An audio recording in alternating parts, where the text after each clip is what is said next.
Hello guys, welcome back. This is Live Math Gaming as always, and today we are going to be running one of my new decks. Due to the patch that had come out, it didn't really make much of a difference, but it does allow Crunch to utilize a few different decks now, so he does, instead of the primary deck that I would have run previously. That deck being the one that I got the 28-2 on, give or take.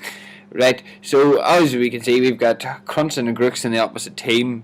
Bouchard, I'm Master Crunch. I'm happy. Right, but back to the deck at hand. So we are running Speed Crunch. If you haven't already figured it out, Speed Crunch is basically he uses a lot of kinetics. Well, not so much a lot, just enough, along with a fair amount of damage. So the way that this deck works, and it follows the exact same formula as my previous decks have in the past. The only real thing that may change, the only thing that really changes between deck to deck to deck is the late game choice of cards, give or take.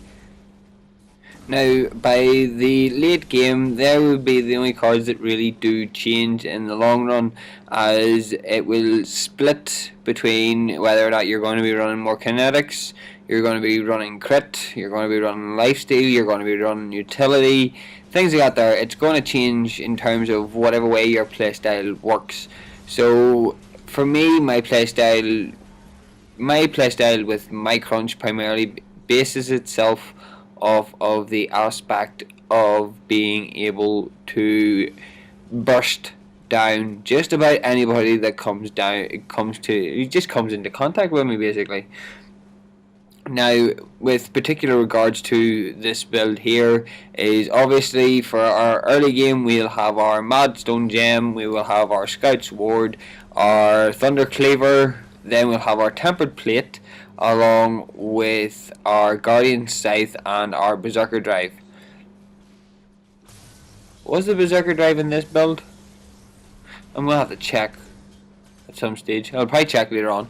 But they would be your building blocks for the deck. Obviously all of them will be fully upgraded. The Madstone Gem with all ones of physical damage. The Guardian Scythe with one of physical damage, one of ability damage, and one of health.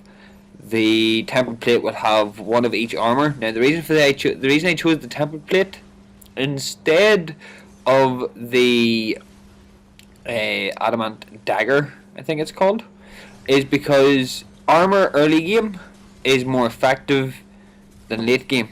So the earlier you're able to build your armor, the more effective you can last in a fight, so to speak. So then we'll also have our Berserker Drive, which will have 3 1-up kinetics. So then we've got our attack speed. Now, once you do reach this point that you have all the card slots filled, because you're going to have 1 Scout Sword, 1 Thunder Cleaver, 1 Tempered Armor, 1 Berserker Drive, 1 Guardian Scythe, and your Madstone Gem. At that point, once they're all fully upgraded, you will then be able to so-called deal with the Raptors. So now with the base print, after you've dealt with the Raptors, that'll give you the CP to drop out the Scout Sword for the Sage's Ward. This will consist of 3 2s, 2 physical damage, well, depending if you're running physical or ability, 2 of the damage types, as well as another 2 in health, which gives us the mild boost. Now, after this here, every 6 CP that you have, you replace accordingly. Now, in my playstyle, I preferably go more for the damage side of it, so I do. In this particular case, it would be those 2 Wind Carver blades that I have in the deck is what would be replaced. Now, with the first 6 points, you can grab 1 Wind Carver blade and replace it, and fully upgrade it over, say, your Guardian Scythe. Your next 7 points would be used to replace your Madstone Gem, and the next 6 points will be used to remove your Tempered Plate and add the Quartz Blade for your health and a little bit of damage. and then both your Berserker Drive and your Thunder Cleaver will be both dropped out for the Satori Cloak. I think it's that one. And it will then be fully upgraded as well with as many kinetics as you can possibly fit on it. Now, by no means this deck is not perfect. It's good. It is strong. I will give it that, but it's not what I would call a fully completed deck. This particular deck is more based around the speed of it, hence the reason of the name, Speed Crunch. Crit Crunch should be coming soon enough, but there's a video for a later day, so it is. But the reason why I sort of thought of doing this one was because if you look, now I've got very little ability damage added in on this particular crunch, but my abilities are still able to hit hard enough to land kills. So they are. My abilities are strong enough to land kills, which is beyond useful. So it is. I'm able to. Well, crunch just felt that one.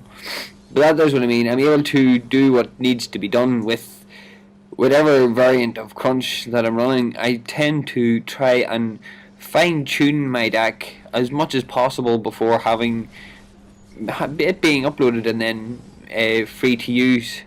Another crunch that I came across recently was actually using the Stinger Boost, I think it was called. Now, I do have a deck with it on it, but needless to say, I'm slightly skeptical on it. But a little bit more testing will help, so it will. And as of right now, as you have probably figured out, spoiler alert, we lose the match due to the fact that my team was a tad bit more bloodthirsty than normal. But other than that, there, it still demonstrates that Crunch is still able to he's able to hold his own the very best, so he is. I still don't agree with him being a D rank in terms of the tiers, but then again, that's coming from the professional standpoint that he doesn't have the utility and he gets CC'd down very, very, very badly, a lot like Chimera does. But in the end well, we lose, and that's all that can be said. Guys, if you liked it, hit the like button and subscribe if you do want to see more. This is Loudmouth Gaming saying off. I hope you've all enjoyed. Goodbye.